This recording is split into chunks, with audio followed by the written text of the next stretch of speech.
Okay, hello. Welcome to this wonderful episode of Prime Media. So, as usual, I'm Prosper Michael. Mocheme Peter by name. Yes, we are here as usual to just give you tidbits as regard the happening in the economy, in the country as a whole. Mr. P, so far, how do you see the situation around the news from every angle? We keep getting different news every day. Mm. Things must happen. Yeah, that's true. Being good or bad. This must happen. Yes. And indeed, when it happens, we are here to bring it to you, to your knowledge, what is going on in the country. And we saw a lot of stampede in some areas, some fraud cases, election issues, and so on and so forth.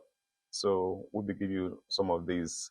Today being Thursday, the 20th of April.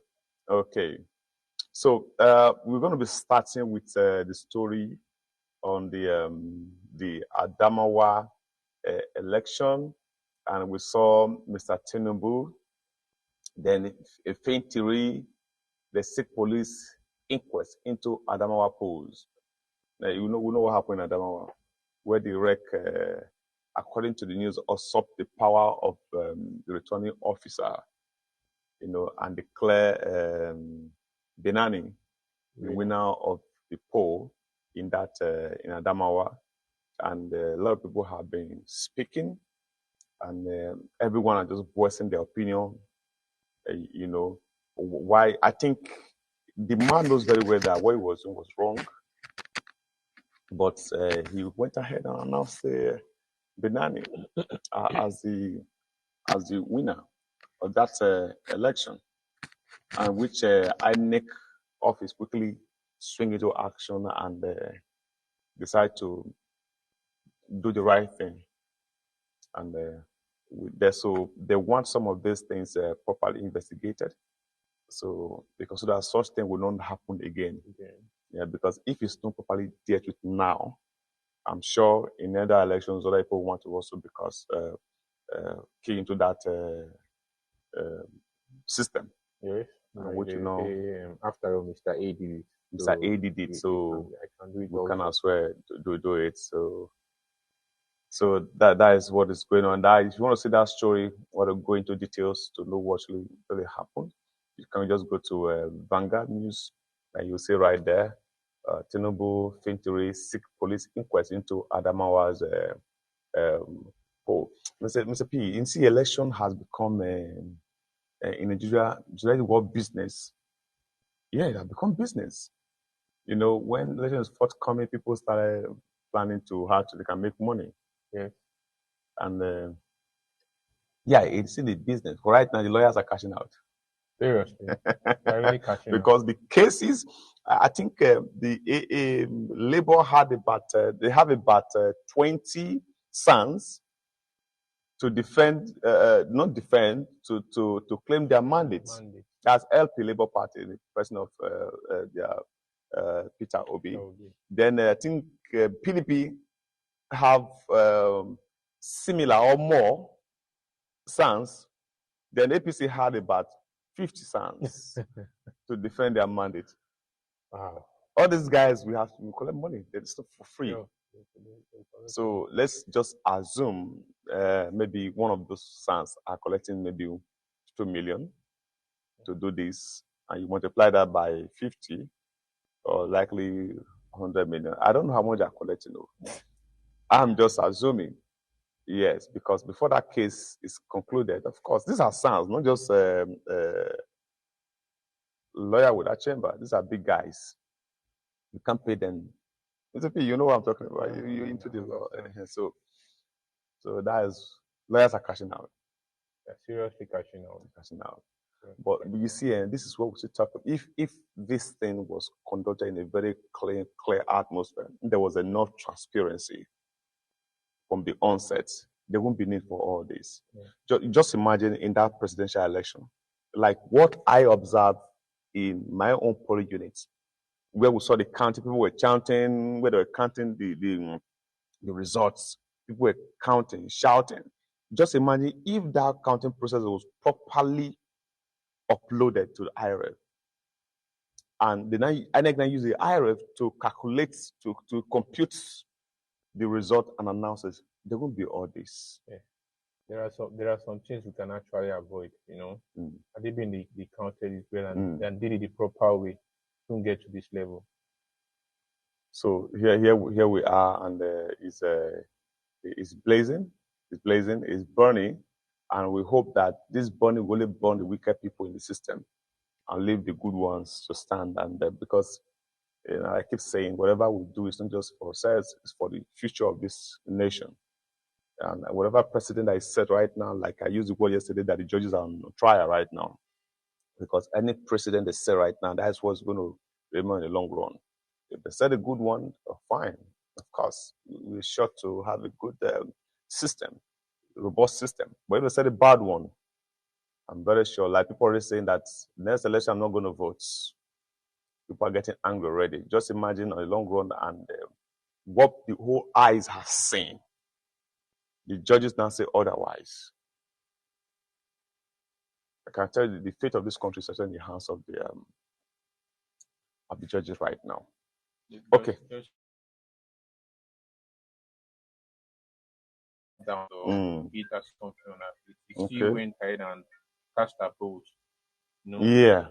If things are not done in the proper way, I don't think such person wants to come we out. Want to do that next time.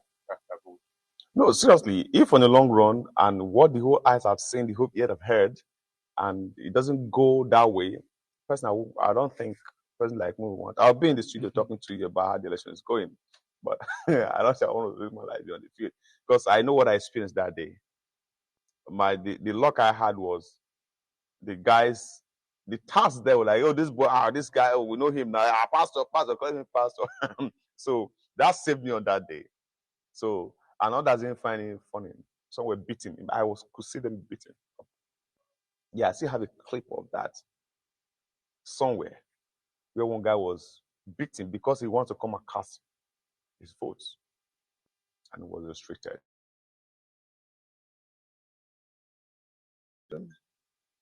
Here and there, we saw the allegation on the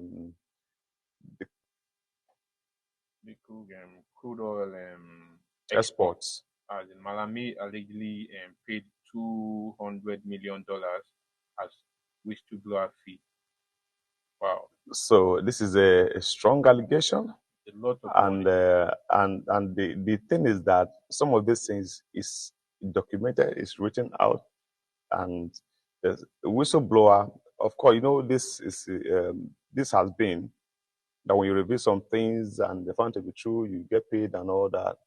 So, and they have the person of the position he occupies, I don't really expect such thing to be. He should be fingered. He should be fingered in this kind of allegation because of the position he occupied. And looking at I think also concerns the finance minister. So I think also it's all part of the. They say they are not cooperating. That's what the story says.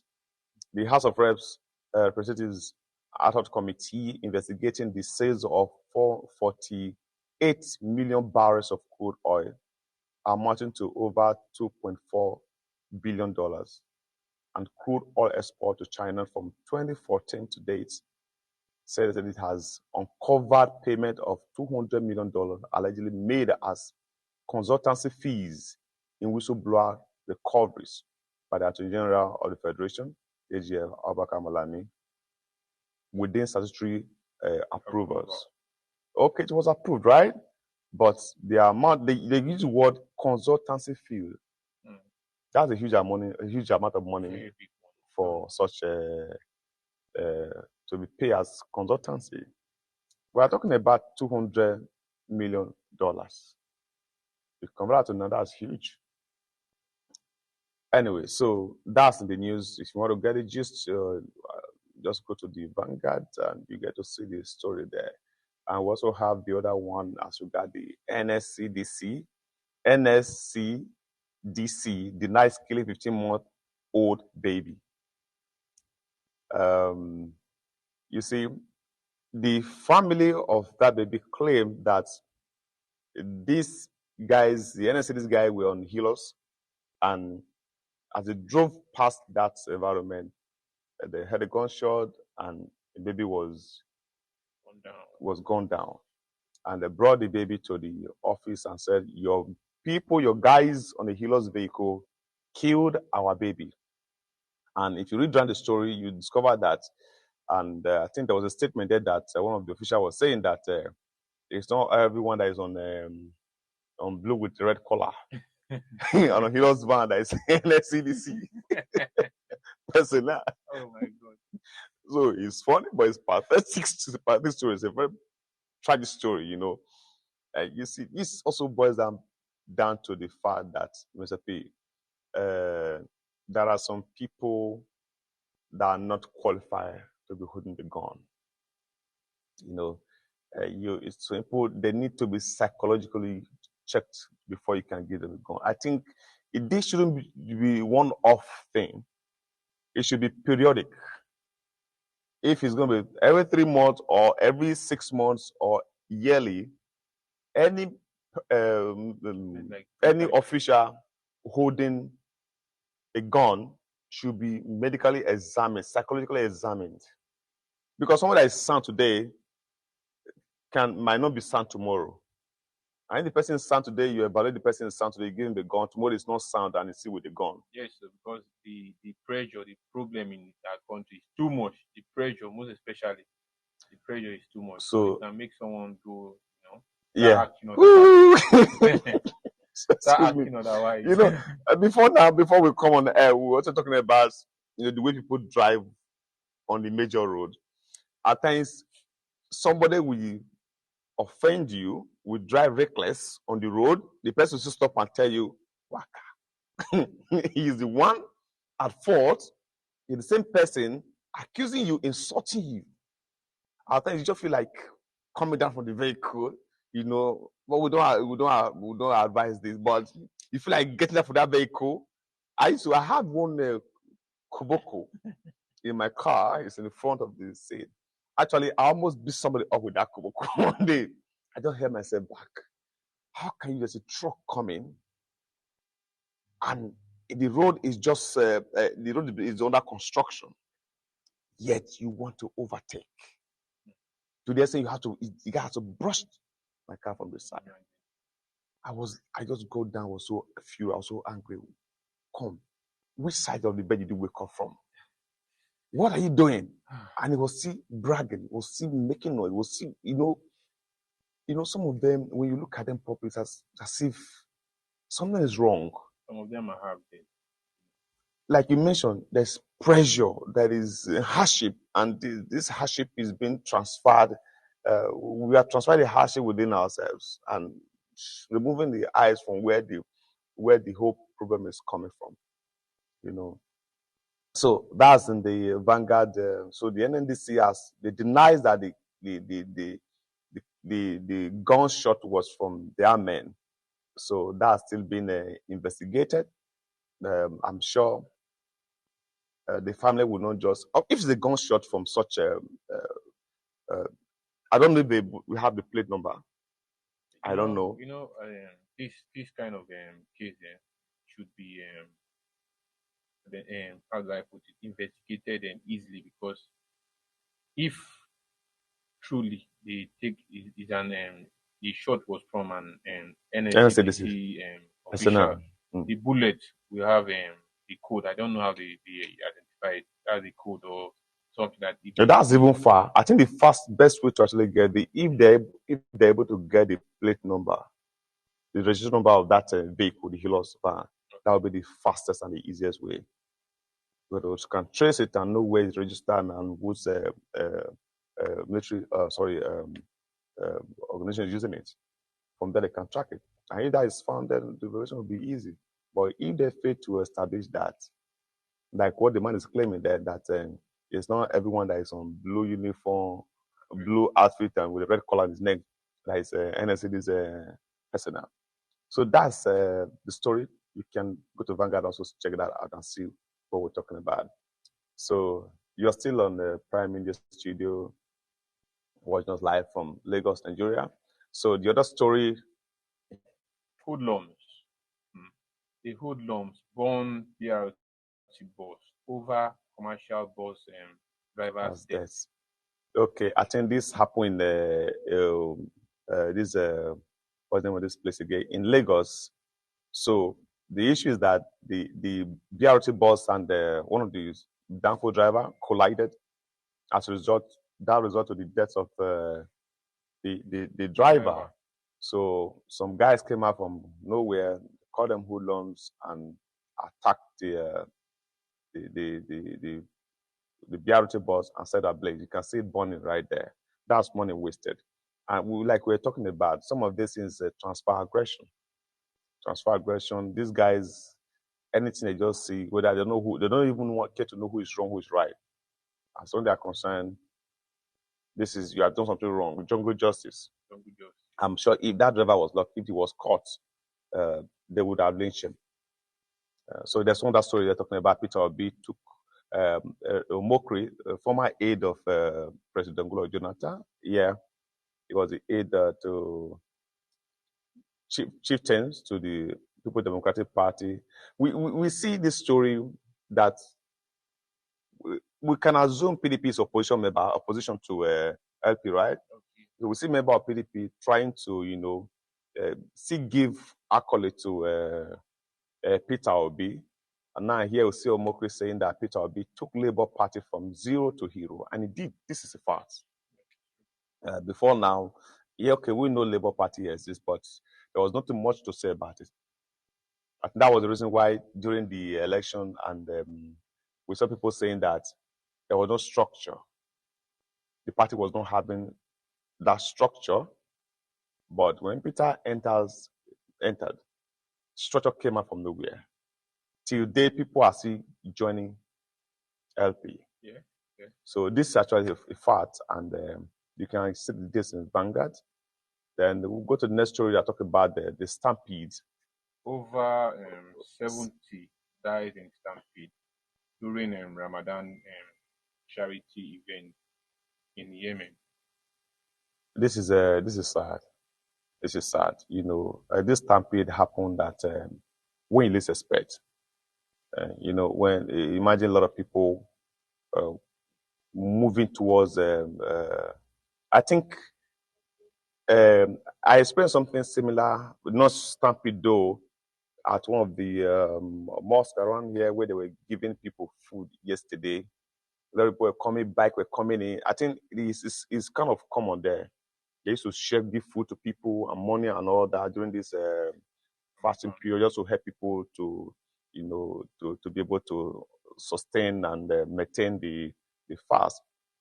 And I learned this also was they were giving out things and all that. People took in, and as a result, they got the stampede happens.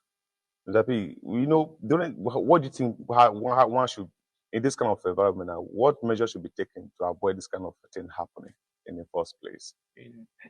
In a place like this, you don't need to walk so fast.